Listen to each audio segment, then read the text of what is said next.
আমাদের আজকের গল্প গিরগিটি, কলমে অনন্যা পোদ্দার। অলকা রাতে খাবার টেবিলে বসে ছেলে অতনুর কাছে গল্প করতে বসল। কি বলবো রে তনু, কপাল করে বউ পেয়েছে শম্পা। এমন ছেলে বউ ভাগ্য করলেই পাওয়া যায়। কি কপাল শম্পার, দেখলেই হিংসে করতে ইচ্ছে করে। অতনু পরোটা আর কষা মাংস মুখে পুড়তে পুড়তে জিজ্ঞেস করলো, কেন মা, কি হলো? শম্পা কাকিমার এমন কি ভাগ্য খুলে গেল? আর ভাগ্য, বৌমা ভাগ্য কি আর সবাই পায় রে? ও তো কপাল করেই পেতে হয়। অতনু মায়ের এই ধরনের কথার সুরকে চেনে। সে জানে এবারই মা পিউকে নিয়ে টিপ্পনি কাটবে। অতনু মায়ের কথা এড়ানোর জন্য বলল, তা বেশ, শম্পা কাকিমার ভালো ভাগ্য শুনে ভালো লাগলো। এবার বলো, শিবু কাকা কেমন আছেন? শিবু ঠাকুরপো ভালোই আছে। মৌয়ের মতো ছেলে বউ থাকলে সব শ্বশুর শাশুড়ি ভালো থাকে রে বাবা। অতনু বুঝলো মায়ের টিপ্পনি থেকে রেহাই নেই। এবার পিউয়ের প্রতিটা ভুল ত্রুটির পোস্টমর্টেম করা চলবে। সে একটা লম্বা দীর্ঘ নিঃশ্বাস ছাড়ল। পাশ থেকে পিয়ালি স্বামী দীর্ঘ নিঃশ্বাসে স্বস্তি আনতে বলল, হ্যাঁ মা, আমিও শুনেছি মৌ বৌদি ভীষণ ভালো, খুব সুন্দর করে নাকি সংসার সামলাতে পারে। তাঁর বলতে ভোর 4টে উঠে রান্না করে শ্বশুরকে টিফিন ক্যারিয়ারে খাবার বেড়ে দেয়। সে খাবারে ভাতের সাথে যেমন ডাল তরকারি থাকে, তেমন আবার কখনো মাছ, কখনো মাংসও থাকে। শুধু কি তাই, ওই সকাল 6টা 6:30টার মধ্যে শিবু ঠাকুরপোর জন্য দুধ রুটিও তৈরি করে দেয়। শম্পাকে তো সংসার নিয়ে ভাবতেই হয় না। তোমার মতো মোটেই না মৌ, খুব ভালো বউ পেয়েছে শম্পা।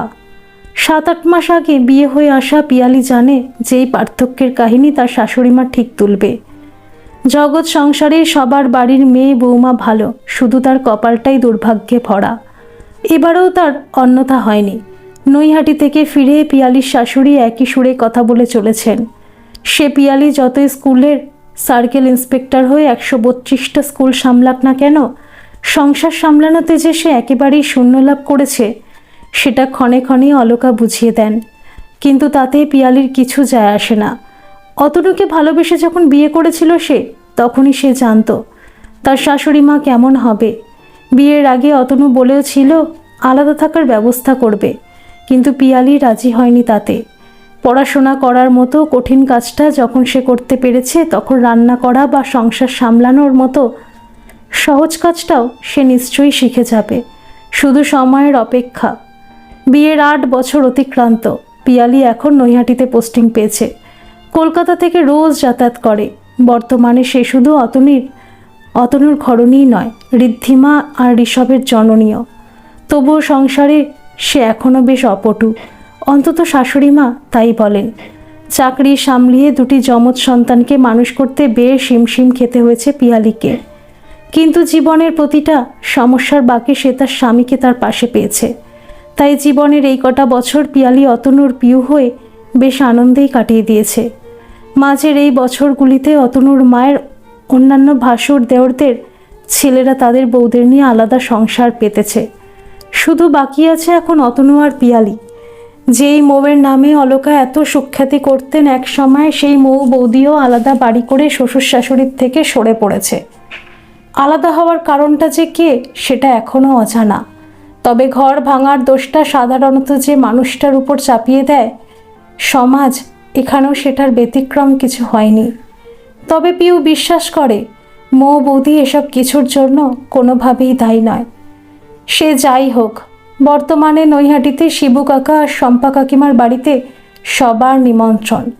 শিবু কাকার মেয়ের বিয়ের 2য় সন্তান হিসেবে ছেলে হয়েছে, তাই বেশ বড় করে মামা ভাতের আয়োজন করা হয়েছে। অতনু অফিসের কাজে কলকাতার বাইরে গিয়েছে সপ্তাহখানেকের জন্য। তাই ঠিক হয়েছে 2 নাতি নাতনিকে নিয়ে অতনুর বাবা মা আসবেন নিজেদের গাড়িতে করে। অবশ্য তাদের সাথে বাচ্চা দুটোকে সবসময় দেখাশোনা করার জন্য যে মেয়েটি থাকে, সেই রমাও আসছে। পিয়ালি অফিস করে অনুষ্ঠান বাড়িতে যোগ দেবে। সেদিনটা থেকে পরের দিন অফিস করে কলকাতায় ফিরবে সে, আর বাকিরা দুপুরের খাওয়া সেরে গাড়িতে ফিরবেন। এই অনুষ্ঠান বাড়িতে পৌঁছানোর পরে পিয়ালি লক্ষ্য করে তার শাশুড়ি বেশ রসস্বাদন করে কোনো একজনের চরিত্র নিয়ে বেশ আলোচনায় ব্যস্ত। কান পাতলে পিয়ালি শোনে যে তার শাশুড়ি মা পিয়ালির এক কাকি শাশুড়িকে বলছে, বুঝলে দীপা, আমার মনে হয় এই ছেলেটির সাথেই মৌয়ের ভাবসাব হয়েছে। কি রকম মাখো মাখো ভাব দেখো দুজনের। শ্বশুরবাড়ি বলে কথা, একটু তো লজ্জা রাখতে হয়। বড় ছোট কাউকেই তারা মানে না এখনকার দিনের বউরা। ছি ছি, শম্পার কপাল দেখলে সত্যিই কষ্ট লাগে।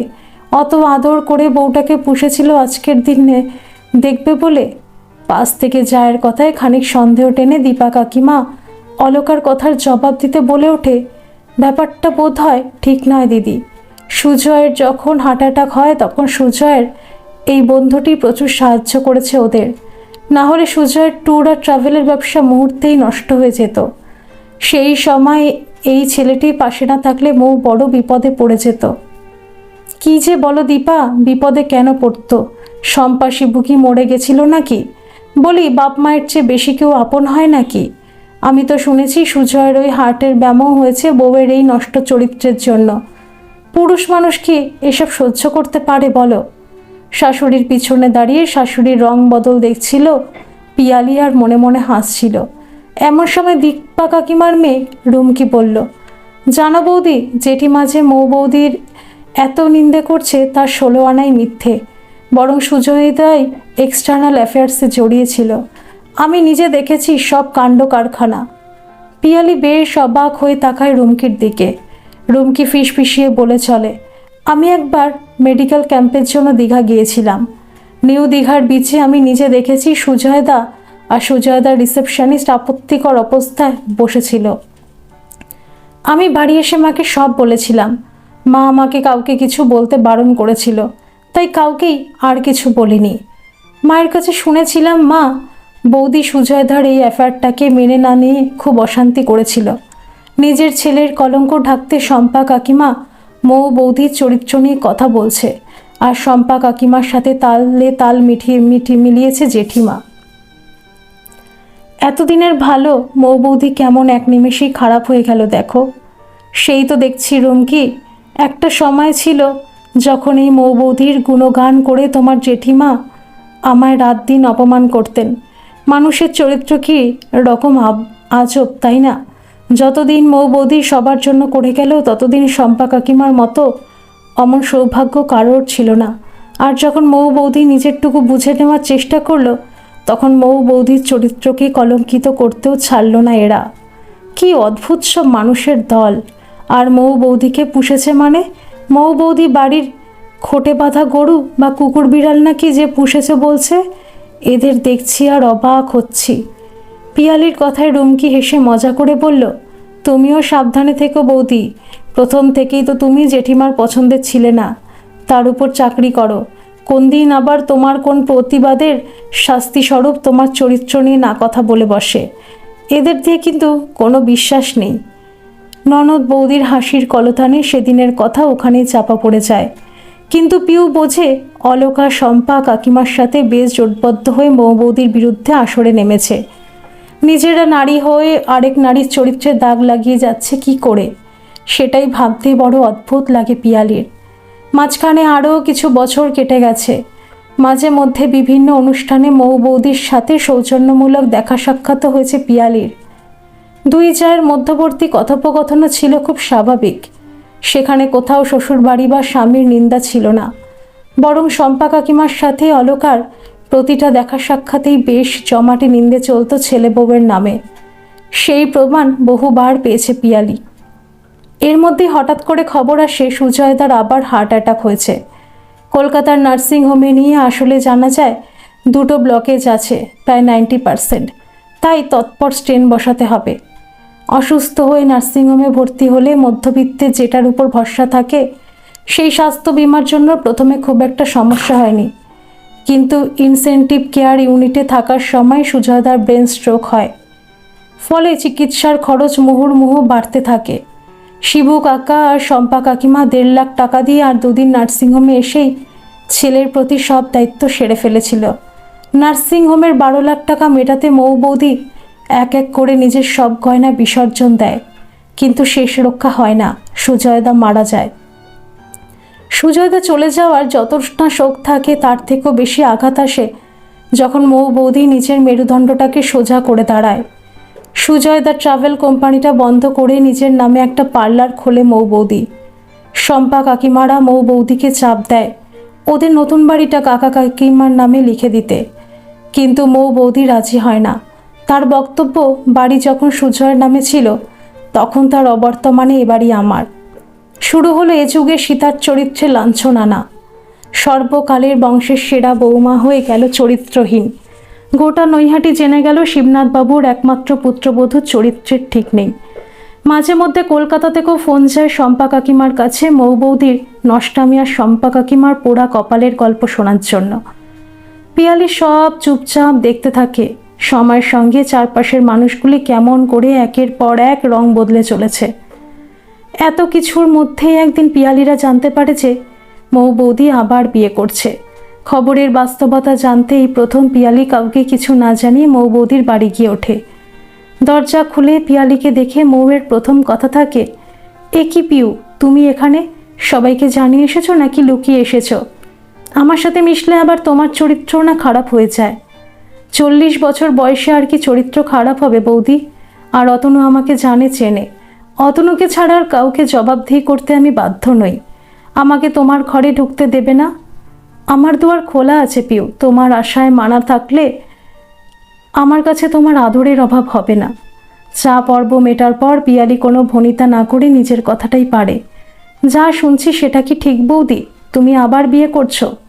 ঠিকই শুনেছ, আমি আবার বিয়ে করছি। তবে যার নামের সাথে আমার নাম জড়িয়ে কুৎসা রটানো হয়েছে তাকে নয়, বিয়ে করছি অন্য একজনকে। তিনি নিজেও বিপত্নিক, তারও একটি ছেলে আছে, তবে তুতুনের থেকে সেই বাচ্চাটি ছোট। বিয়ে করাটা কি খুবই জরুরি? তাহলে আর কি করব বলো? আমার শ্বশুর শাশুড়ি আমার এখানে থাকার মতো পরিবেশ রাখেননি। নৈহাটির অলিতে গলিতে আমার নামে কুৎসা ছড়িয়ে আছে। তুতুন বড় হচ্ছে, এরপরেও কি ও পরিবেশে বড় হবে বলো? আমার হাতে পয়সা কড়ি কিছুই নেই। ব্যবসাটা উঠে গেল আমার নামে কালিমা লেগে থাকায়। থাকার মধ্যে আছে এই বাড়িটা, কিন্তু নিচের তলাটা ভাড়া দিয়ে খাবো সেই সুযোগও নেই। চরিত্রহীন আর বাড়িতে কেউ বউ বাচ্চা নিয়ে ভাড়া থাকতে আসে না। বাপের বাড়ির দরজাও বন্ধ হয়ে গিয়েছে। তাহলে বলো, ছেলেটাকে মানুষ করা তো অনেক দূর, খাওয়াবো কি সেটাই জানি না। তাই এই বাড়ি তালা বন্ধ করে চলে যাব একেবারে। নৈহাটিতে আমার নিজের বলে আর কিচ্ছু নেই। যাকে বিয়ে করছো উনি তুতুনকে দেখবেন তো? হ্যাঁ, আমার সাথে আইনি লেখাপড়া হয়েছে। কারোর মুখের কথা আর বিশ্বাস করি না মৌ। যাকে ভালোবেসে বিয়ে করেছিলাম সেই ধোকা দিয়েছিল। অফিসের রিসেপশনিস্টের সাথে সম্পর্কে জড়িয়েছিল। বাধা দিয়েছিলাম বলে আমি চরিত্রহীনা হয়ে গেলাম। যার নাম নিয়ে আমার নামে এত কুৎসা, তার কাছে আমি বন্ধুপত্নী ছাড়া আর কিছুই নই। আমার সেই বিপদে আমার পাশে দাঁড়িয়ে সেই ভগবান তুল্য মানুষটার দাম্পত্য জীবন নষ্ট হতে বসেছে। স্ত্রী যতই ভালো হোক কেন মানবে সে নিজের স্বামীর নাম অন্য কোনো মহিলার সাথে শুনতে? সমাজে তাকেও তো চলতে হয়। তাই তো চলেই যাচ্ছি মৌ। আমি এমনি নষ্ট হয়ে গেছি। বিধবা হয়ে আরেকবার বিয়ে করে না হয় আর একটু বেশি নষ্ট হব, কি আসে যায় তাতে? সব কথা শুনে পিয়ালি বলে ওঠে, বিয়ের তারিখ কত দিদি? আমি আর অতনু থাকবো তোমার বিয়েতে। তুমি থাকবে আমার বিয়েতে? একদম। তোমাকে আমি দিদি বললাম, শুনলে না বুঝি? আমি তোমার বাপের বাড়ি, আমার কাছ থেকেই তোমার বিয়ে হবে। কিন্তু অতনু, কাকা কাকিমা? অতনুকে আমি জানি দিদি, ও আমার সাথেই থাকবে তোমার ছোট ভাই হয়ে। বাকিদের কথা ভুলে যাও, তারা নিজেদের রং বদলানোতেই না হয় ব্যস্ত থাক। মৌদির বাড়ি থেকে ফেরার সময় একটা লম্বা শ্বাস নেয় পিয়ালি। না, সে নিজে এখনও গিরগিটি হয়ে যায়নি। তবেই তো মৌদির এত বড় সিদ্ধান্তে মৌদির পাশে থাকার সাহস রেখেছে মনে। পিয়ালি জানে অলকা এসব মানবেন না, বিদ্রোহ করবেন। তাই তার মীমাংসাও তৈরি করা আছে। বছর 5 আগে অতনুর কেনা ফ্ল্যাটটা এবার এই বংশের শেষ ছেলে আর ছেলে বউ আলাদা হচ্ছে শাশুড়ির সংসার থেকে। ধন্যবাদ সকল বন্ধুরা। এই গল্পটি যদি আপনাদের ভালো লেগে থাকে তাহলে অবশ্যই একটা লাইক করে দেবেন, আর এই চ্যানেলে নতুন হয়ে থাকলে চ্যানেলটিকে সাবস্ক্রাইব করে আমার পাশে থাকবেন, আর পাশে থাকা বেল আইকনটিকে প্রেস করে দেবেন যাতে সমস্ত গল্পের নোটিফিকেশনগুলি সবার প্রথমে আপনাদের কাছে পৌঁছে যায়।